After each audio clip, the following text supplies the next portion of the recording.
Welcome back to the fourth Fatima Friday. Thank you for watching.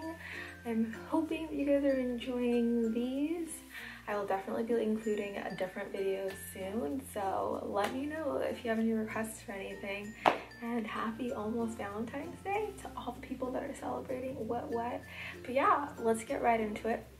The first thing I'm going to talk about is, did any of you guys watch the show The 100? Wow, I was obsessed with it like a little bit before like the holidays, and during the holidays I like watched all the seasons on Netflix and got super obsessed with it. And now it came back like new season, and the reason why I'm so obsessed with this show is because I feel like it asks a lot of interesting questions about morality and humankind, and are we really actually just like the question of nature versus nurture, and who we are as humans. Are we inherently good? Are we inherently bad? If you have a society with like nothing but just like humans, no technology, no nothing, just like starting from the base, what would that do to a society? Would there be some bad apples, or would everyone work together and be fine? I don't know. It's a really interesting show, and it just makes me really think critically about our society and who we are as humans, and if we are inherently good, or if there will always be some bad apples, and how you deal with people that are evil or criminals. Who should be in power? How do you decide who is in power? Also, I may also just be reading totally into the show and not completely understanding the point of it, but I think that there's a lot that goes on in the show that I personally like. It makes me think critically. Oh, and I forgot to mention this, but the premise of the show is basically human population on Earth has been wiped out. They had to live on a space station, and now the space station is dying, so they send 100 kids who are juvenile delinquents, right, to test out the planet to see if it's livable, so that they can bring everyone back onto Earth. You know, already several issues there. Who chooses who gets to go down and risk their lives for this mission, right? Like, who decides that? Like, what gives someone the power to decide that? What gives someone the power to decide what's right and wrong? Just a lot of questions and thoughts that go into this show, at least for me. If you watch it, let me know what you think. In addition to that, what this made me think of is the institution that I went to for higher education, or college. Whew, why am I using such weird vocabulary? But at school, we had a core curriculum, which is very unique to our school. It's very interesting because it's what a lot of people come to my college for. It's this core curriculum, and basically means there are certain classes that everyone has to take if you're in the college and not in the engineering school.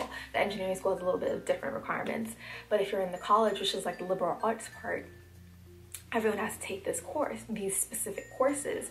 And there's like a literature humanities, and there's also like contemporary civilizations, art hum, music hum, all these classes. The core, it's basically supposed to make you a well-rounded thinker in terms of being able to understand what the classics are. And now for me, becoming more and more a critical thinker as I went through this, a lot of the questions I began to ask myself was, well, who decides what is core? Like, who decides what it is that we should be reading and what represents society as a whole? Because that's what this core curriculum is supposed to do. It's supposed to kind of give us a history of our world, and like literature and philosophy and thought and art and music.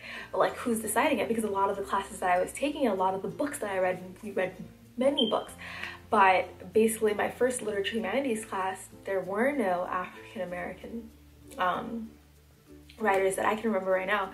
I may be completely wrong, but I don't remember any. And I know they added Maya Angelou after, like, I think the year that I graduated, they added her, and that's great.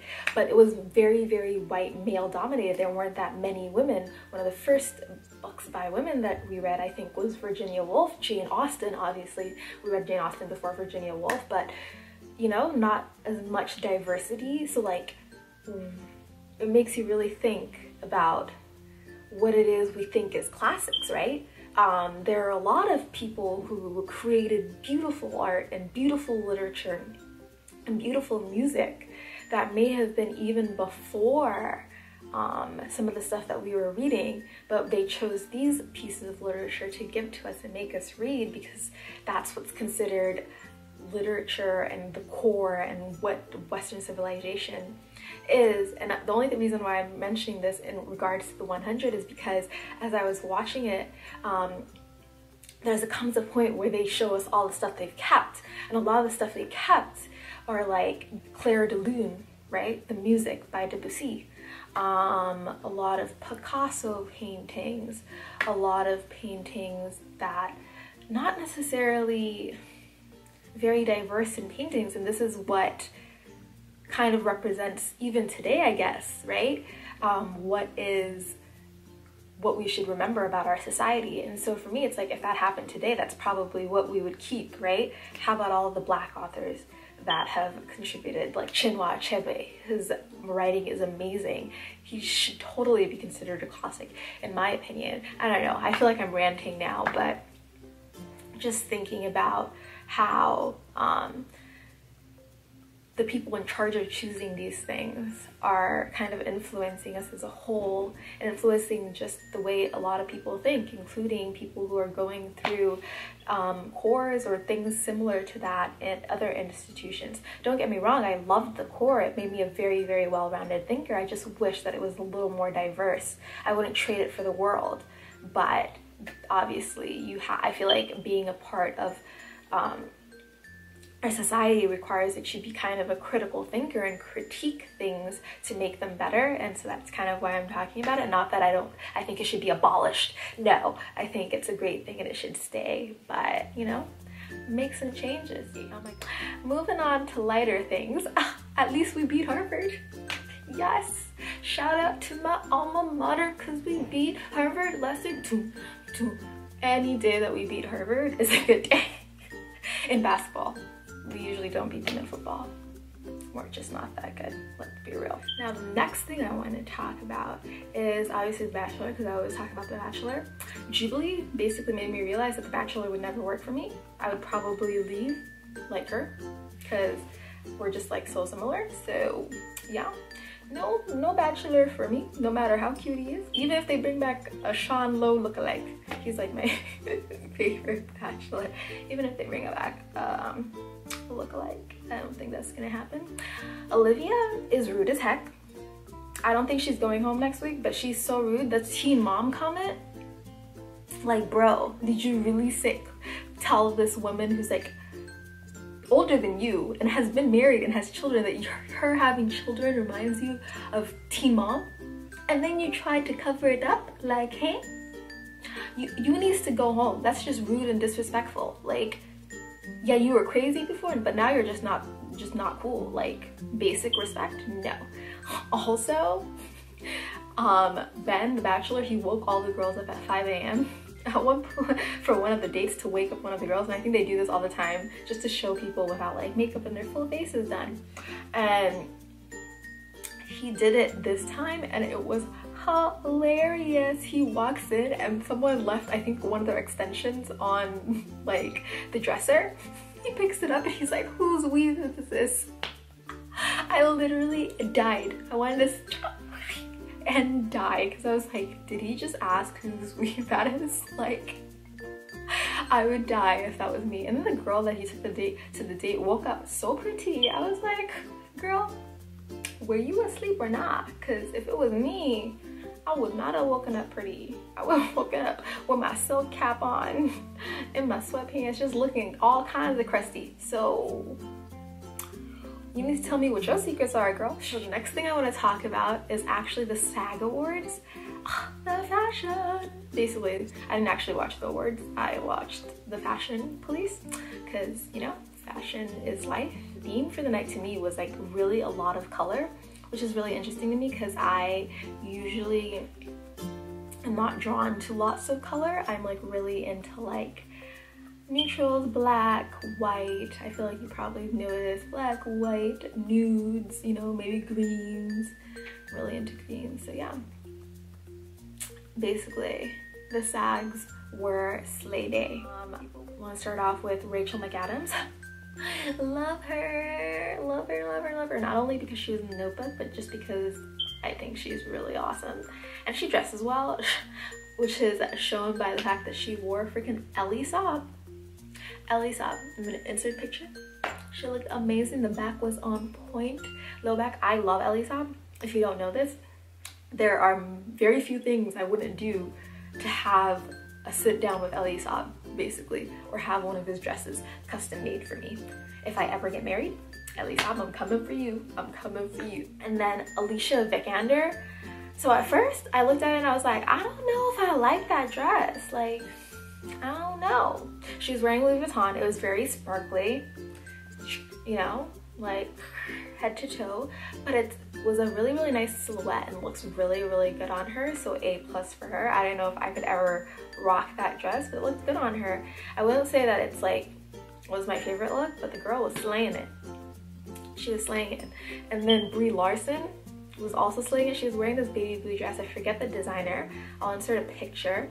And it was beautiful. Maybe a little too much going on, but I loved it overall. And I think her and Alicia Vikander are kind of like in this like red carpet competition right now. Like they're the new young Hollywood killing it. Like, you know, Jennifer Lawrence, when she was like first starting off, I feel like she's that person right now where everyone's kind of like waiting to see like what they're wearing, and they've been killing it. So let's see who slays more at the Oscars. And then Viola Davis looked amazing. She looked amazing. I loved it. Loved everything she was wearing. She just looked so classy, elegant, sophisticated, like all things you want to be. Just amazing. Like, she never does anything wrong, you know? If I wanted to be an actress, I would want to be her, but that's not me. Kate Winslet, amazing. It may be something that she always does, but you know what? The girl looks good in it. The woman looks good in it. So if you know what you look good in, why are you gonna deviate? And that's what she's telling everybody by not deviating. So yeah, Kate Winslet looks like old Hollywood glamour all the way. Hunter green, love it. This little V-cut, her silhouette, her body, amazing. When I'm her age, if I can look like her, heck yes. Give it to me. Pass it on. Pass on the jeans or something, because she looks on point. And also Idris Elba looked really good, but I feel like he always looks good, so I don't think it's anything new. Oh, and then this is my last one, January Jones. It was like this weird like blue chiffon dress. I kind of liked it. A lot of people didn't. But I liked it. I'm gonna insert a picture and I want you guys to let me know what you think. I guess I can understand that people think it was too much like stuff going on, too much material, but I liked it kind of.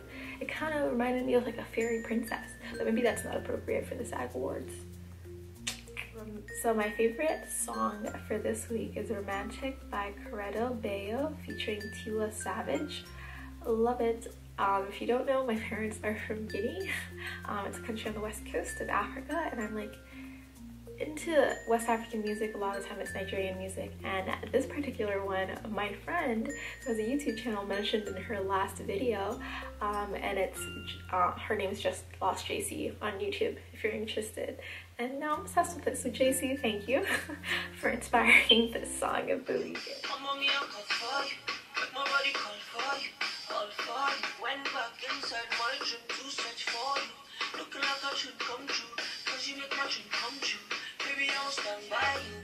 So my quote for ending this video is, we are not permitted to choose the frame of our destiny, but what we put into it is ours. We are not permitted to choose the frame of our destiny, but what we put into it is ours.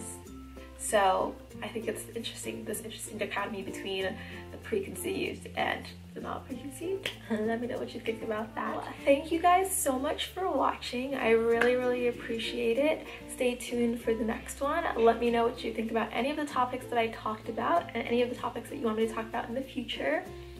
I look forward to hearing from you guys. Thank you again for watching. I love you guys so much. Bye. Girl, you are my woman, womanly. Girl, you are so woman, woman sweet. Come and Mr. Romantic. Come and make you feel